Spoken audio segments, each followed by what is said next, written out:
शिवलिंग है नहीं है आपके बताइए। अरे भाई शिवलिंग क्या है, वो फुवारा देखने में लग रहा है। और दूसरी बात ये है कि आप सबसे पहले तो मुझे ये बताइए कि जब कोर्ट से ये स्टेटमेंट था और जो वाराणसी के जो जिलाधिकारी हैं कौशल राज शर्मा, उन्होंने कहा भी अंदर इसके अंदर की कोई भी जानकारी किसी भी पक्ष या विपक्ष के द्वारा बाहर नहीं दी जाएगी, किसी को भी उन्माद या आधार पर नारे लगाने का झूठा जो दावा है वो पेश नहीं किया जाएगा। तो उसके बावजूद भी ये खबर किसने लीक करी है, आप ये बताइए ना मुझे। वो फोटोग्राफ्स कहाँ से आई हैं सारी फोटो?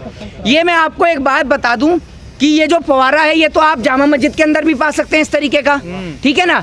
अब वो फवारा है या शिवलिंग है ये तो नरेंद्र मोदी जी बता सकते हैं, क्योंकि उनसे बड़ा वैज्ञानिक इस देश में कोई नहीं है। आप शिवलिंग के साथ है या फव्वारे के? मैं इस देश के अंदर संविधान के साथ हूँ। जब देश का संविधान, देश का कॉन्स्टिट्यूशन ने ये एक नियम बनाया कि 1991 के बाद अगर कोई भी जो है धार्मिक स्थल है, 15 अगस्त 1947 देश की आज़ादी के बाद से जिस जगह पे मंदिर बना हुआ है, जिस जगह पे मस्जिद बनी हुई है, वो वहाँ से नहीं हट सकते। तो मैं देश के संविधान के साथ हूँ। आप ये बताइए कि क्या नरेंद्र मोदी, अमित शाह और योगी आदित्यनाथ देश के संविधान से ऊपर हैं क्या? ये लोग इस देश में बाबा साहब अंबेडकर को नहीं मानते, उनके बनाए हुए संविधान को नहीं मानते। जब ये पटेल को मानने गए तो पटेल को भी नहीं मानते, क्योंकि जब इन्होंने सरदार पटेल के बारे में पढ़ा तो इनको पता चला कि सरदार पटेल ने तो आरएसएस को बैन कर दिया था, तो इन्होंने सरदार पटेल को नहीं छोड़ दिया। तो मैं आपको बता दूं ये किसी जाति के प्राणी नहीं है। ये तो कोर्ट का मामला, सरकार या पार्टी का क्या मैटर है? ये आप मुझे बताइए, ये उन्माद फैला कौन रहा है? क्या कोर्ट या जुडिशरी जो है वो आपको इतनी खाली दिख रही है इस देश के अंदर? इस देश के अंदर रेप के, बलात्कार के जो मुद्दे चल रहे थे आज तक उन पे फैसला नहीं आया। आप मुझे ये बताइए कि जो हाथरस के अंदर एक बेटी के साथ बलात्कार हुआ उस फैसले का क्या हुआ?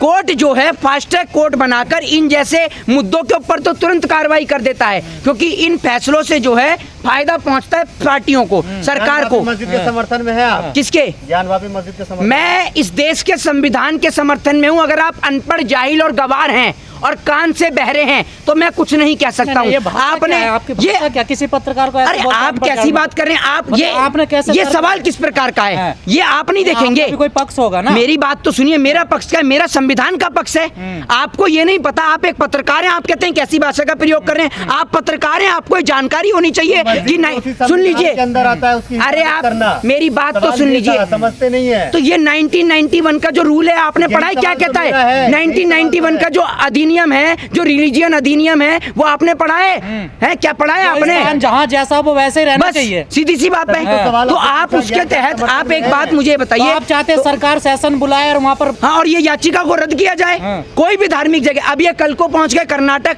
वहां पर कह रहे हैं कि ये पता नहीं किसी भगवान का मंदिर बताया कि वहां पर उनका मंदिर है। फिर ये उज्जैन पहुंच गए। अरे आपने पूरे देश में क्या ड्रामा चला रखा है?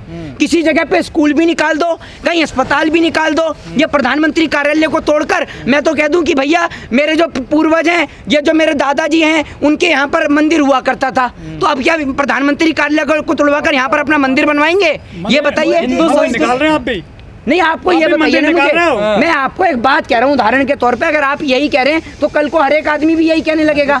आप जी, एक सवाल ये है कि मुस्लिम पक्षकार ये कह रहे हैं कि जो मैं आपको एक बात सीधे तौर पे बता दूं, सुनिए ना, तो मैं वहां जाकर देख के आया हूं और आपके लिए तो ये मजाक का विषय बन गया है, इसलिए सवाल पूछने के बाद आप हंसकर दिखा देते हैं जैसे ये 3 दिन से मीडिया परेशान है। अरे क्या बात, मीडिया तो रात मीडिया यही चला रहा है। मीडिया तो परेशान है ही है, मीडिया तो परेशान होगा ही होगा। इस देश के अंदर आज सुबह जब मैं अखबार पढ़ रहा तो मैं देख रहा कि भारत देश के अखबार पे लिखा हुआ था कि भारत देश के प्रधानमंत्री भारत लौटेंगे।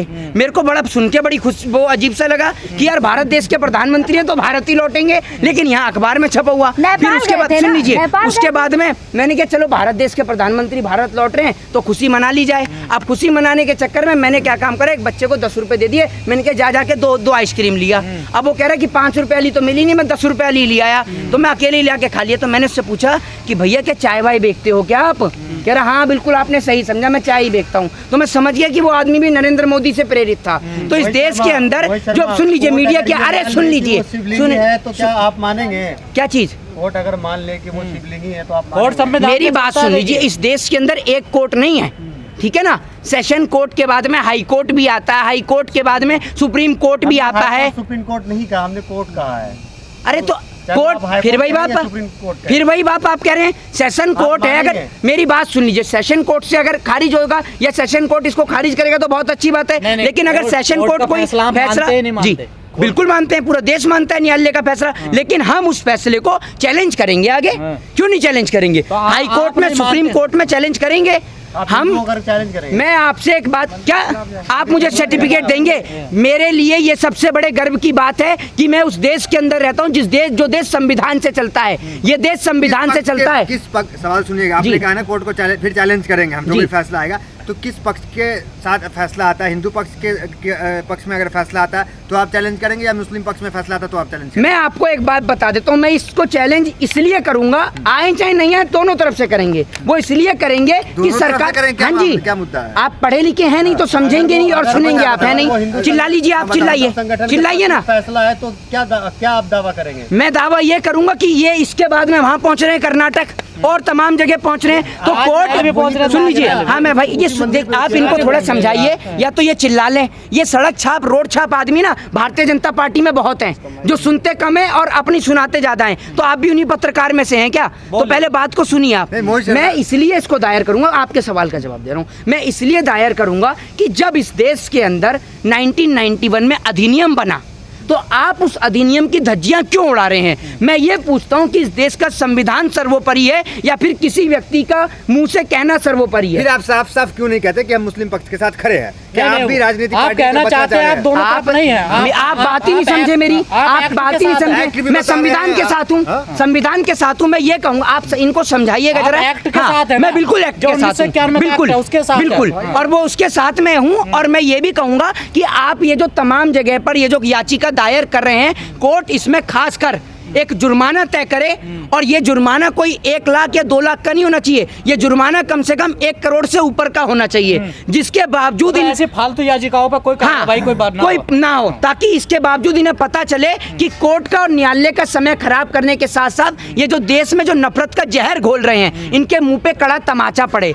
आज से कुछ समय पहले यही हाल श्रीलंका का भी था, वहां पर भी हिजाब का मुद्दा चला, वहां हिंदू और मुसलमान के नाम का मुद्दा चला, और यही सेम हाल आज हिंदुस्तान का हो रहा है। तो मुसलमान भी कह रहे हैं कि हम मस्जिद को शहीद नहीं होने देंगे, मुसलमान भी कह रहे हैं इस बात तो आप एक बात मैं आपको सीधी सी बताता हूँ, देखिए मुसलमान क्या कह रहा है या हिंदू क्या कह रहा है, मेरे उस बात से कोई ताल्लुकात नहीं रखता। मैं एक लॉ का स्टूडेंट हूँ, तो मैं इस बात को करूंगा कि मेरे लिए सर्वोपरि मेरे बाबा साहब भीमराव अम्बेडकर का बनाया हुआ संविधान है, और वो संविधान जो है, वो कानून जो है, मैं आपको ये पहले आपसे पूछ लूँ, आप लॉ को या जुडिशरी को, कॉन्स्टिट्यूशन को सर्वोपरि मानते हैं, या फिर इस देश के अंदर ये जो विश्व हिंदू परिषद, बजरंग दल या हिंदू संगठन है, इनको मानते हैं? पहले ये बता दीजिए मुझे आप किस चीज को मानते हैं? अरे मैं तो संविधान को मानता हूँ, आप बता दीजिए। संविधान को मानते हैं। मुसलमानों की मस्जिदों को टारगेट किया जा रहा है, आप ये मानते हैं? मैं ये कहता हूँ, चाहे मुसलमान की मस्जिद हो, चाहे ईसाइयों की चर्च हो, चाहे हिंदुओं का मंदिर हो, कोई भी व्यक्ति उस पर याचिका दायर ही क्यों करेगा? बौद्धों के बुद्ध विहार हो, बिल्कुल,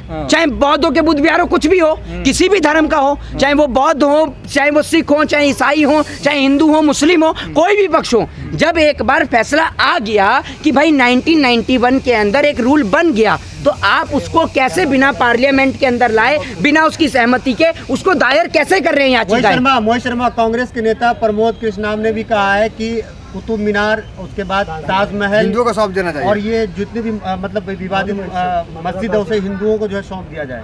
देखिए, वो राय आप उनसे जान सकते हैं, मैं आपको कानून के नजरिए से बता सकता हूँ। अब मैं, कांग्रेस के नेता कानून को नहीं मानते?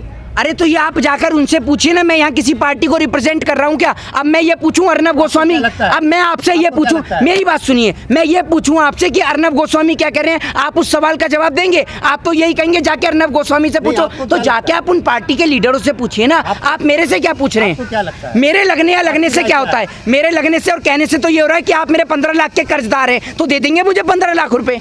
बताइए, मेरे को तो ये लग रहा है कि आप मूर्ख हैं, तो आप हैं मूर्ख। मोहित जी क्या कैसी बात कर रहे हैं आप? प्रकार की ये बातें चल रही हैं देश में, अब आपको नहीं लगता देश को एक तरफ से खो देना शुरू कर देना ये चाहिए? देश के अंदर धार्मिक पहले खुदाई उन्माद- का ही काम कर लेना चाहिए, सब काम छोड़। मैं भाई तो आपको बता रहा हूँ कि एक काम करो कि जो पूरा बुलडोजर है पूरे हिंदुस्तान के अंदर चलवा दो, हाँ, एक और बार खोद ही ये लेते हैं पूरा सबको। हिंदुस्तान सारा खुदवाई दो, हाँ। सारा हिंदुस्तान ही खुदवा दो ना, और जहाँ जहाँ मंदिर निकले, जहाँ जहाँ मस्जिद निकले, बनाते चले जाओ आप लाइन से। एक काम करो, क्योंकि नरेंद्र मोदी जी ने कुछ बनाया तो है नहीं, बिगाड़ने का ही काम करा है। जिस देश के अंदर ये प्रधानमंत्री जी आते हैं जापान के, यहाँ पर आते हैं बुलेट ट्रेन का समझौता करने के लिए। आप सुनिएगा, आप बुलेट ट्रेन का समझौता करने के लिए आते हैं, और उसके बाद होता क्या है, जब वो आते हैं बुलेट ट्रेन के लिए तो प्रधानमंत्री नरेंद्र मोदी जी ने 2 घंटे के लिए वहाँ ले जाते हैं गंगा आरती दिखाने के लिए। तो वहाँ का प्रधानमंत्री पूछ लेता है कि भैया आपके पास तो इतना टाइम है कि आप 2 घंटे गंगा आरती देख रहे हो, तो आपको बुलेट ट्रेन की क्या जरूरत है? तो आप ये समझ लीजिए, बुलेट ट्रेन तो ऐसा प्रोजेक्ट है, और सारे प्रोजेक्ट सिर्फ ऐसा प्रोजेक्ट हैं कि जिनकी पटरी वटरी कुछ मत बिछाओ, बस चुनाव के टाइम पे दौड़नी शुरू हो जाए बस। तो क्या लग रहा ये है 24 की तैयारी हो रही है? ये 24 की ही तैयारी है, और ये 24 की नहीं, ये देश को बर्बाद करने की तैयारी है। ये आप लिख लीजिए, जो काम इस देश के अंदर रह के ब्रिटिश ईस्ट इंडिया कंपनी नहीं कर पाई, वो काम नरेंद्र मोदी एंड कंपनी कर दिखाएगी। ये दिख लीजिए। आखिरी सवाल है, इन मुद्दों से क्या भाजपा को फायदा होगा या जनता समझदार हो चुकी है? आप एक बात मुझे बताइए, आपको दिख नहीं रहा? अगर जनता समझदार होती तो जनता कुतुब मीनार पे चढ़ने जाती, जनता वहाँ ताजमहल के कमरे खुलवाती है, जनता ये देखती कि रुपया कहाँ गिर रहा है ढूंढ के लाती। तो जनता अगर समझदार होती, नरेंद्र मोदी जी ने तो लोगों को इतना व्यस्त कर दिया है कि आधे लोगों को इधर कर दिया है कि फलाने ढिकाने, तू इधर आ, तू जाके ताजमहल के कमरे खुलवा, तू इधर आ, तू जाके उधर जाके कुतुब मीनार पे अजान पढ़, तू अजान और रमजान कर, तू देख कि रुपया कहाँ गिर रहा है। और उसके बावजूद भी अगर कोई खाली बच गया है तो मोदी जी का तो ये है कि जो बुलडोजर चल रही है, तू भैया बुलडोजर को चलते हुए देख। तो सबको तो काम दे ही दिया है, कोई आदमी फ्री है ही नहीं इस देश के अंदर। और जो अगर फिर भी कोई बच जाए, तो जो आदमी इस देश में पेट्रोल डीजल महंगाई की मांग को उठा रहा है, तू जाकर उसको टारगेट कर।